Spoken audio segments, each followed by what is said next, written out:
Guys आज का जो केस है वो है एक लड़की के ऊपर जो डिसअपियर हो गया था। एंड इस केस को इंटरेस्टिंग और शॉकिंग उसका डिसअपियरेंस नहीं था, बल्कि उसके पीछे जो रीजंस थे वो था। एंड उसके रीजंस बहुत ही ज़्यादा हेड स्क्रैचिंग है, मतलब आपको सोचने में मजबूर कर देंगे कि एक्चुअली ये हुआ क्यों एंड कैसे हुआ। This is the most mysterious case जो मैंने अभी तक अपने चैनल पर कवर किया है। सो गाइस मैं ऐसे ही बिजार, मिस्टीरियस, स्ट्रेंज स्टोरीज को कवर करता हूँ अपने चैनल पर। अगर आपको ऐसा कंटेंट पसंद है, make sure to subscribe and like if you like this video. So let's get started.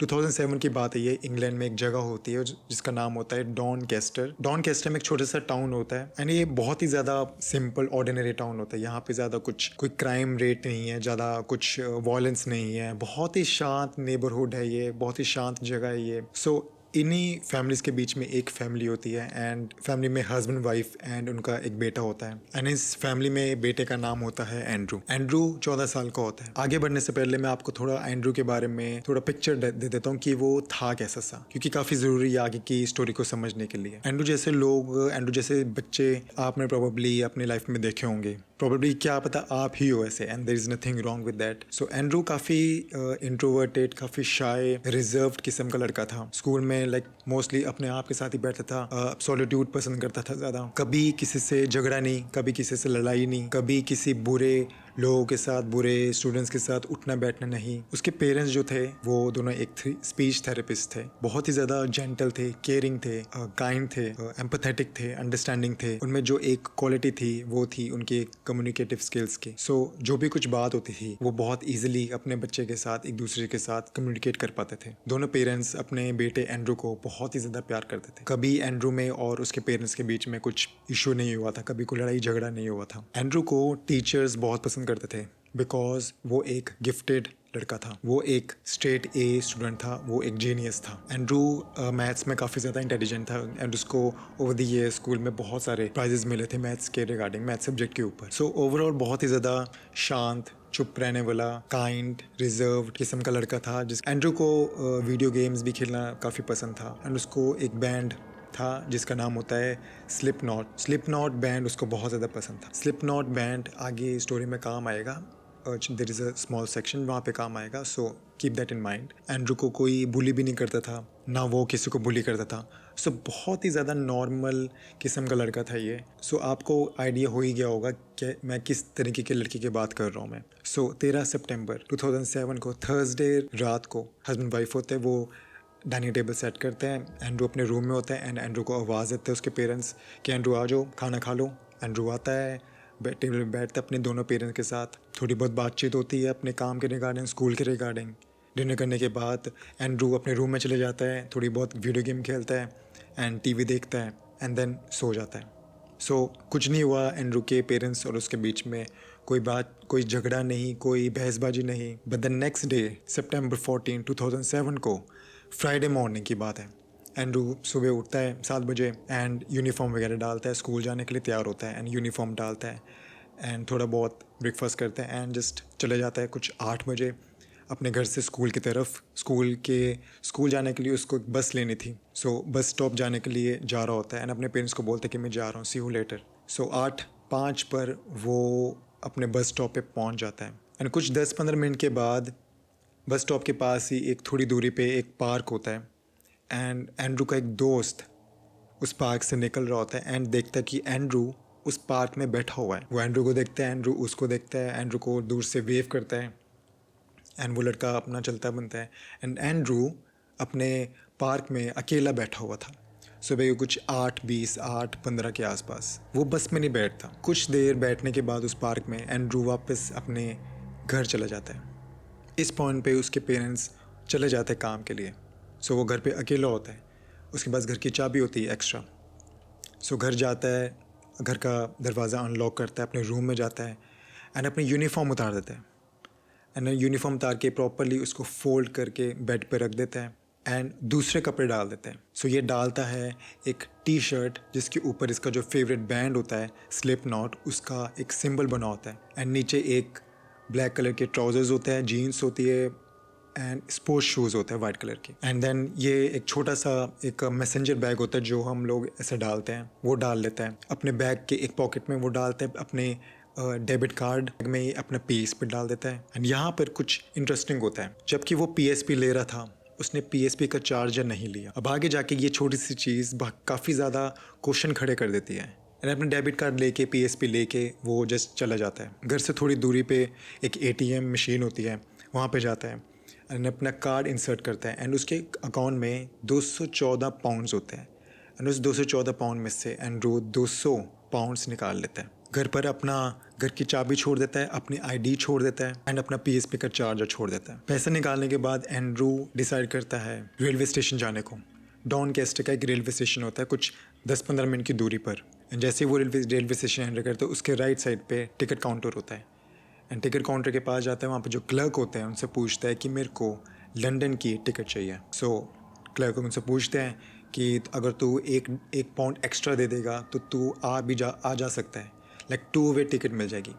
लेकिन एंड्रू कहता है कि मेरे को सिर्फ और सिर्फ 1 वे टिकट चाहिए। क्लर्क कहता है ओके एज यू विश। सो उसको टिकट दे देता है। 9:30 के आसपास, सुबह के 9:30 बजे के आसपास स्टेशन पर लंदन की ट्रेन आ जाती है। एंड्रू जाता है, ट्रेन में थोड़ा बहुत रश होता है, थोड़े बहुत लोग बैठे होते हैं, सारे लोग अपने काम पे जा रहे होते हैं। एंड एंड्रू जाता है, वहाँ पे एक सीट होती है, वहाँ पे बस कोने में बैठ जाता है, अपना बैग में से PSP निकालता है एंड PSP को कनेक्ट करता है अपने हेडफोन से, जो वायर वाले हेडफोन्स होते हैं उसे कनेक्ट करता है, कान में लगा लेता है एंड जस्ट PSP पे अपने गेम्स वगैरह खेलना शुरू कर देता है। बट यहाँ पे थोड़े बहुत लोग होते हैं, मैं देखता है कि ये छोटा सा लड़का है कि क्या कर रहा है इस टाइम पे। बट लोग अपना जिस काम से काम रखते हैं, ज़्यादा सोचते नहीं इस बारे में।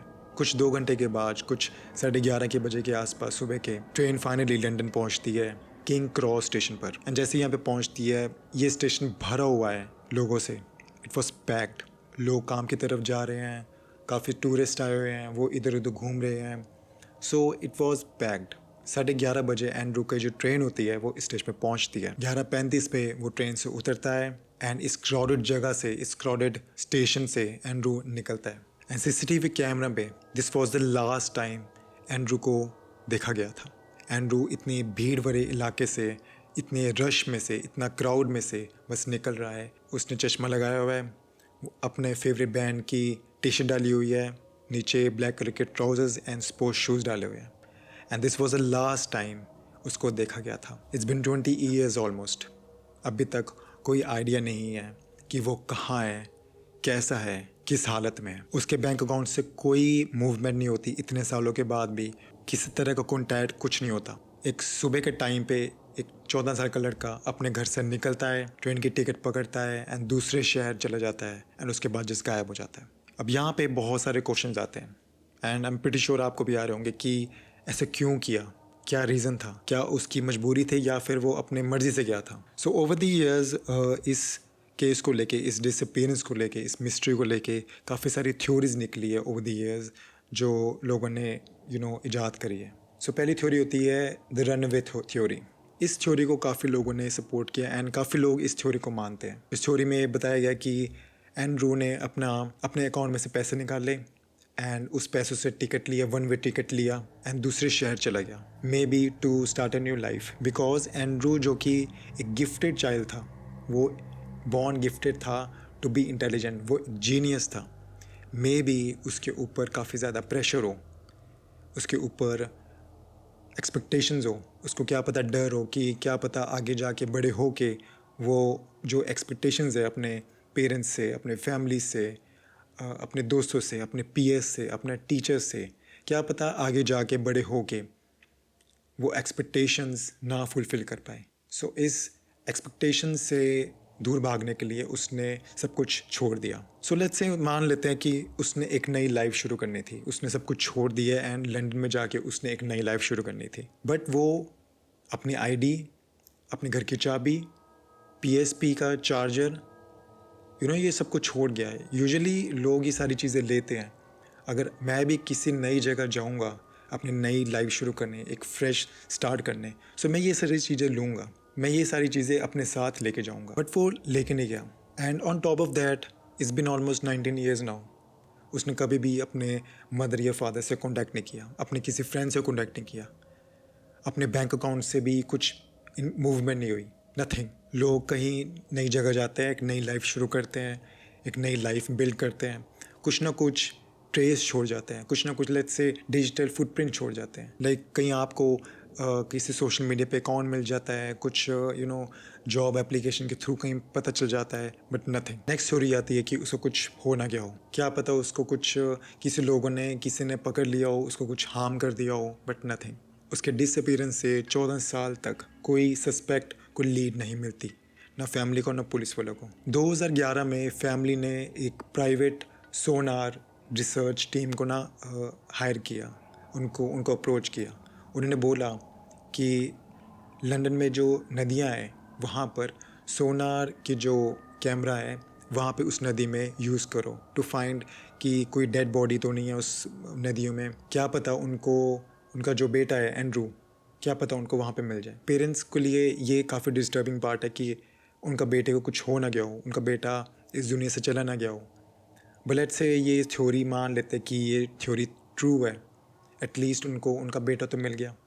बेशक वो अब ज़िंदा नहीं रहा, बट एटलीस्ट उनको एक क्लोजर मिल गया कि उनका बेटा यहाँ पर था।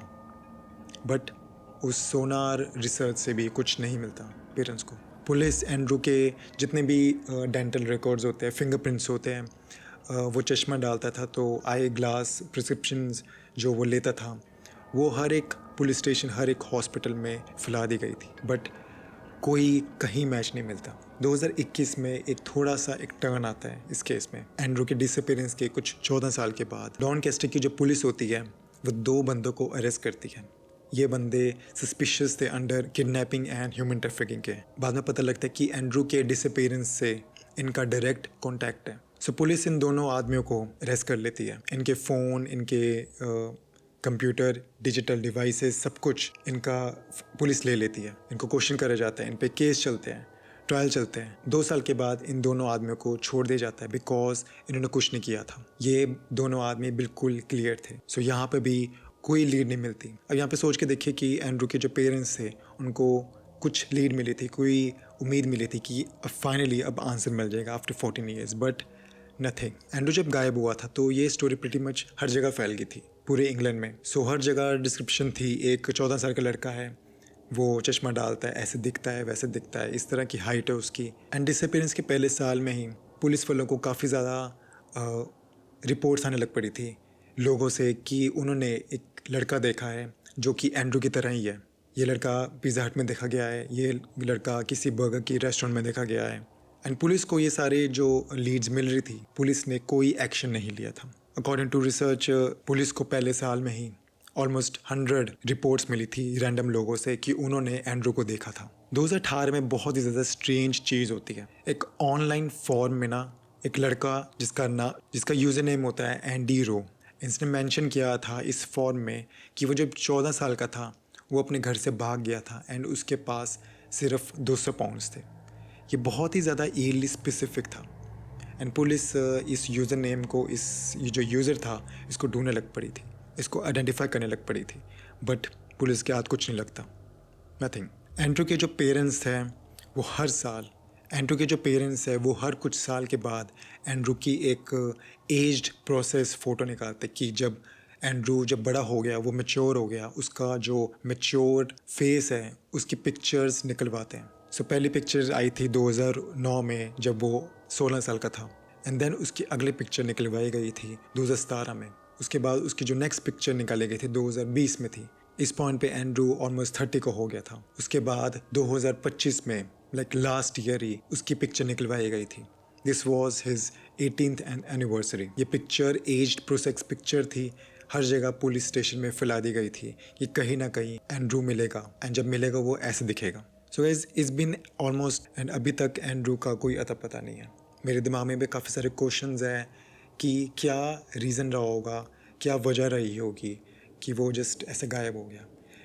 मेरा जो ये मानना है वो पहली थ्योरी से रिलेटेड है कि एंड्रू एक जीनियस था, एंड जीनियस लोगों का जो माइंड होता है वो गिफ्टेड होता है, उनका माइंड होता है वो बहुत ही ज़्यादा हटके हैं। They don't think like we do, they don't approach reality like we do.